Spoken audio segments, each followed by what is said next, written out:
शान्ताकारं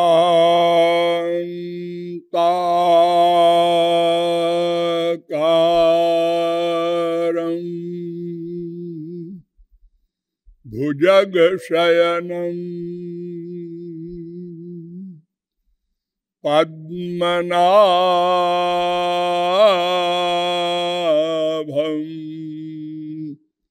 सुरेशं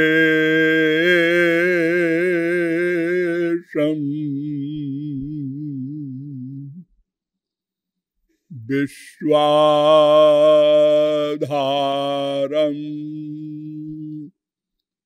गगनसदृशं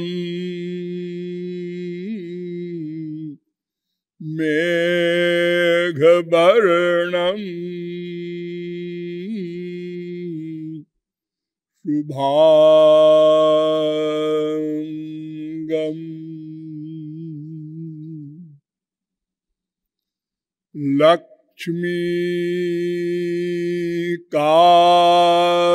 लक्ष्मीकान्तं कमलनयनं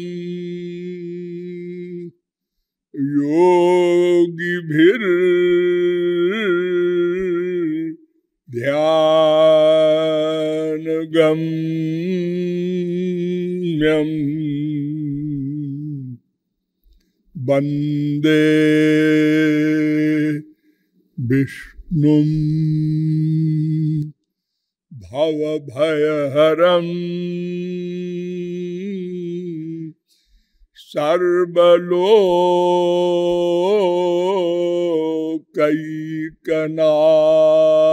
सर्वलोकैकनाथम्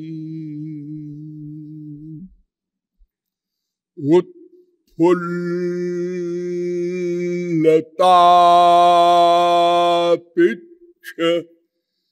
मनोरमश्री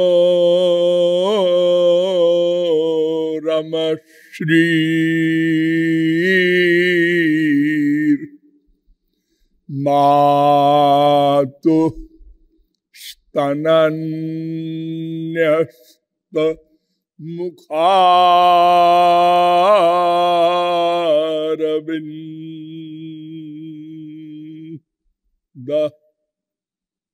उच्छालयन् पादसरोरुहाग्रम् कृष्ण कदा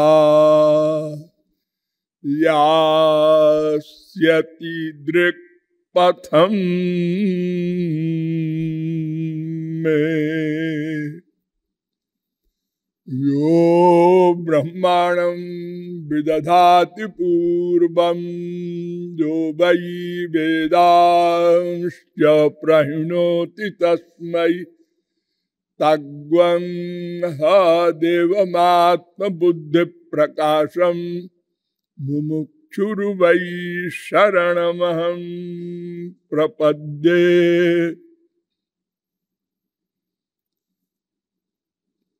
अनंत सौंदर्य माधुर्य सौशील्य सौकुमार्य सुधा सिंधु बलबंधु पाद पद्म पराग मिलिंद महानुभाव। नियमानुसार थोड़ी देर हरि नाम संकीर्तन कर लीजिए, पश्चात विषय प्रारंभ होगा। भजो गिरिधर गोविंद गोपाला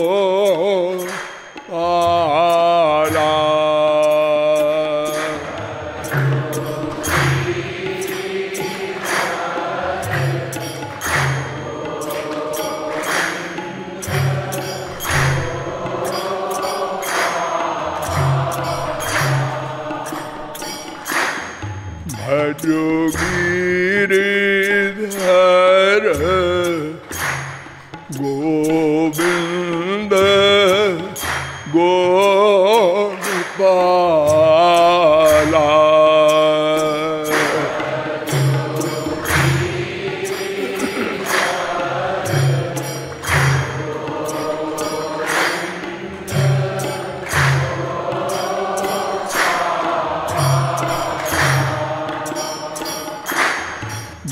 गिरिधर गोविंद गोपाला।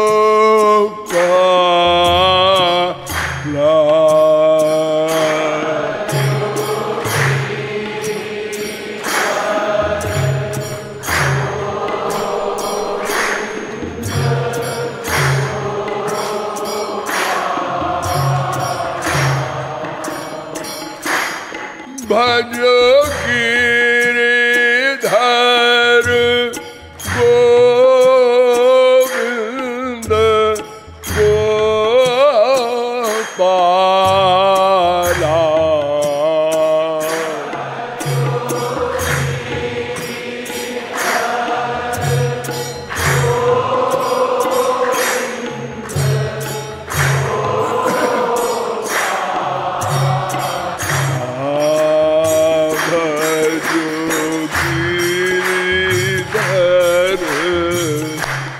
गोविंद गोपाला।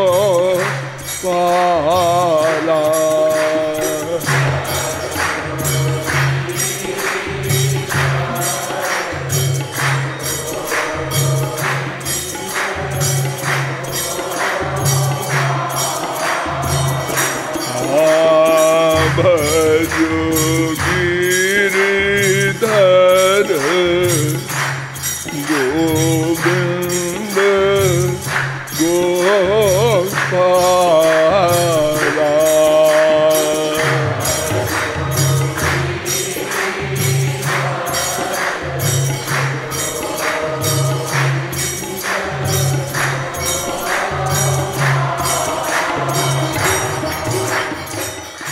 बोलिए राधा गोविंद भगवान की। अब आप लोग सावधान हो जाएं। मैं कौन, मेरा कौन,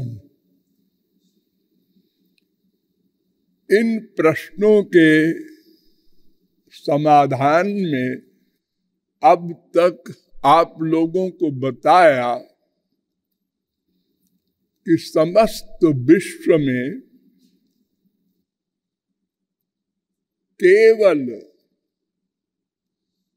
दो प्रकार के लोग हैं।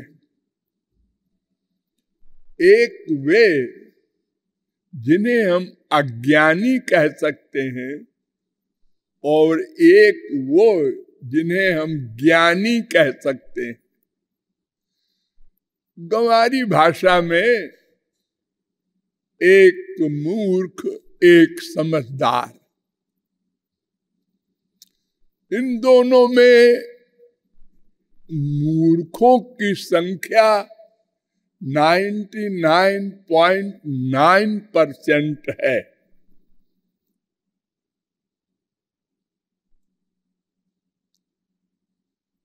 और समझदार 0.1% भी मैं अधिक बता रहा हूं, इतने भी नहीं है। ये अज्ञानियों की परिभाषा क्या है? उद्धव ने पूछा था भगवान से, श्री कृष्ण से, को मूर्खा, संसार में मूर्ख किसे कहना चाहिए महाराज? तो उन्होंने उत्तर दिया था, मूर्खो देहाद्यहम बुद्धि,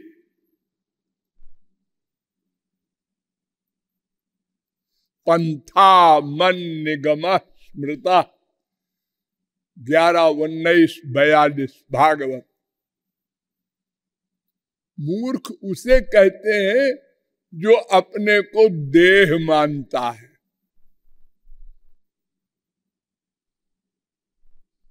आप लोगों में कोई मूर्ख है या नहीं ये मैं नहीं जानता, लेकिन इस परिभाषा से आप लोग अकेले में सोच विचार करके निर्णय कर लीजिएगा कि आप लोग इन दो पार्टियों में किस पार्टी में हैं।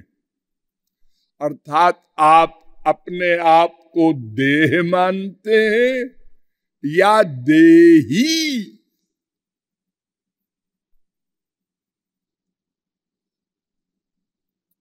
तीसरी तो कोई वस्तु है नहीं। हमारे पास दो ही वस्तु है, एक देही, एक देह।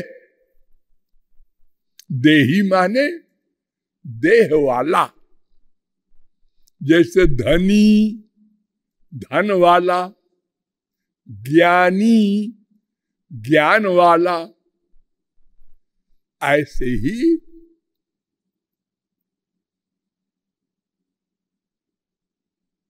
जो अपने को देह मानता है और जो अपने को देही मानता है, इन दोनों में अगर कसौटी पर कसने की बात आवे तो वो भी मैं बता दूं। जो परिपूर्ण हो गया हो, जिसका जीवन नित्य हो और जिसका ज्ञान परिपूर्ण हो, अर्थात अज्ञान का अत्यंत अभाव हो गया हो, और जिसके दुख का अत्यंत अभाव हो गया हो, अर्थात पूर्ण आनंद सदा को मिल गया हो, तो ये लोग देही के मानने वाले उस संप्रदाय में हैं। और जो मरणशील है, अज्ञानी है, दुखी है, वे सब अपने को देह मानने वाले। बस अब तो आप लोग अपने अपने का निर्णय कर लेंगे। इतने सारे पैमाने बता दिए मैंने, क्योंकि अगर मैं डायरेक्ट बता दूं आप लोग कौन है तो शायद आप लोग गाली बकना शुरू कर दे। हाँ, हमको मूर्ख कहते, बड़े जगत गुरु बन के आए हैं। ये मूर्ख शब्द सुनने को हम लोग तैयार नहीं है, भले ही मूर्ख हो। हाँ, अगर हम ज्ञानी हैं और कोई मूर्ख कहता है तो हम इतराज नहीं करते, हंसते रहेंगे। मुझको ये मूर्ख कहता है, ज्ञानी सोचता है ये मुझको मूर्ख कहता है। ओ समझा समझा, क्या समझे? ये मूर्ख है इसलिए सबको मूर्ख समझता है। जिसकी आंख में पीलिया का रोग होता है वो सर्वत्र पीला पीला देखता है। ये एक एक परिभाषा, एक एक वाक्य मेरा बहुत ध्यान से समझिए और पकड़िए इसको। हम लोग कहाँ गलती कर रहे हैं?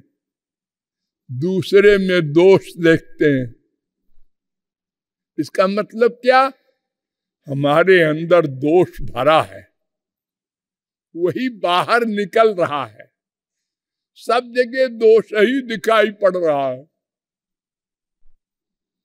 वरना अगर कोई लैला मजनू भी सामने आ जाता तो हम कहते ये मीरा श्री कृष्ण के प्रेम में विभोर है, हम वही अर्थ लगाते। लेकिन हम जब गलत है तो सचमुच मीरा अगर मेरे सामने आ जाए तो हम लोग कहेंगे ये भी लैला का स्वरूप है।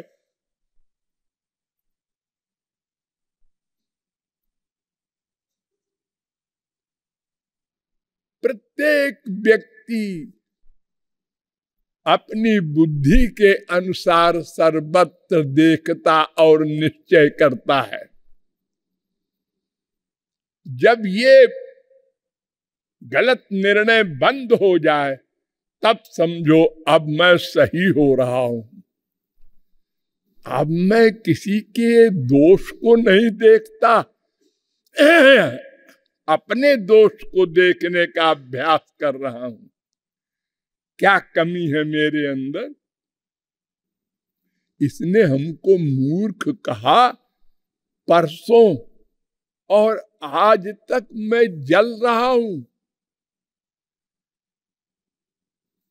मेरे दोस्त ने, मेरे बेटे ने, मेरी बेटी ने मुझे मूर्ख कहा। ये कान में गूंज रहा है और अंदर जला रहा है। यानी मैं इतना बड़ा मूर्ख हूं कि काखा गाघा वाला एक शब्द है मूर्ख, ये सुनते ही और आत्मा का पतन हो गया।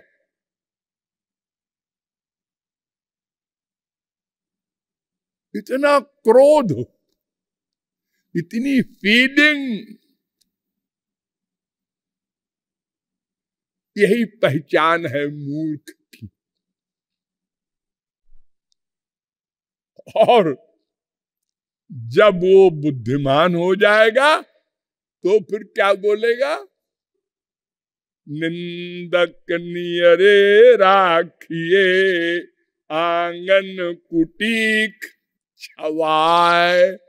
अपने पैसे से एक कुटी बनवा दो अपने आंगन में, जो तुम्हारी बुराई करने वाला हो उसको वहां टिका दो। और अगर वो भूखा हो तो खाना भी दे दिया करो, और उससे कह दिया करो कि भैया तुम बस एक काम करो, दिन भर मुझे गाली दिया करो। और हम सुनकर फील न करें, ये शर्त। एक्टिंग में नहीं कि हम लोगों को दिखाने के लिए उसको टिका लिए हैं और कहा देखो भैया तुम ऐसे गाली देते रहे ना, और हम मुस्कुराते रहेंगे ताकि लोग जाने ये महापुरुष हो गया। अरे ये भी होता है हमारे संसार में।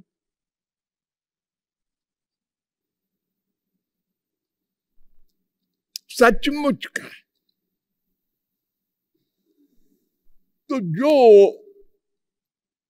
मैं कौन मेरा कौन को समझ गया प्रैक्टिकल,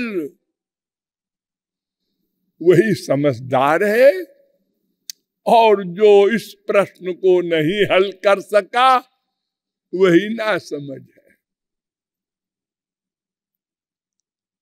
तो इसके हल करने के लिए हमने प्रत्यक्ष प्रमाण का भी अवलंब लिया, अनुमान प्रमाण का भी लिया, लेकिन काम नहीं बना।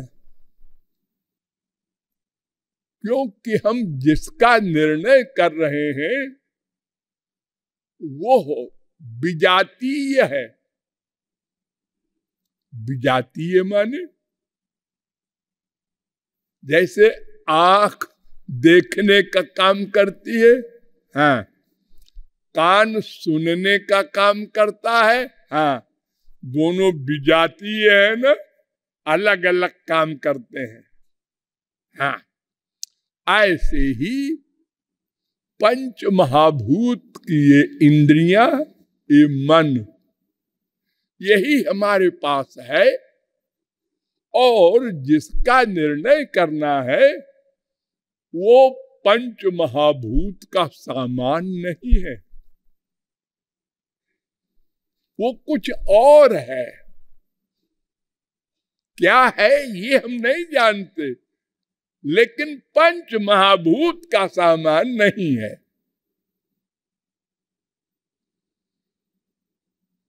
ये जानते हैं। तो उसका पता लगाने के लिए शब्द प्रमाण का अवलंब लिया गया। वेदों शास्त्रों के द्वारा पता लगाया गया मैं कौन हूं। उन्होंने मैं का नाम बताया जीव। जीव शब्द का अर्थ है जो स्वयं जीवित रहे और जहां रहे उसको भी जीवित रखे। तो फिर पता लगाया गया कि ये जीव है किससे संबद्ध? ये स्वतंत्र है?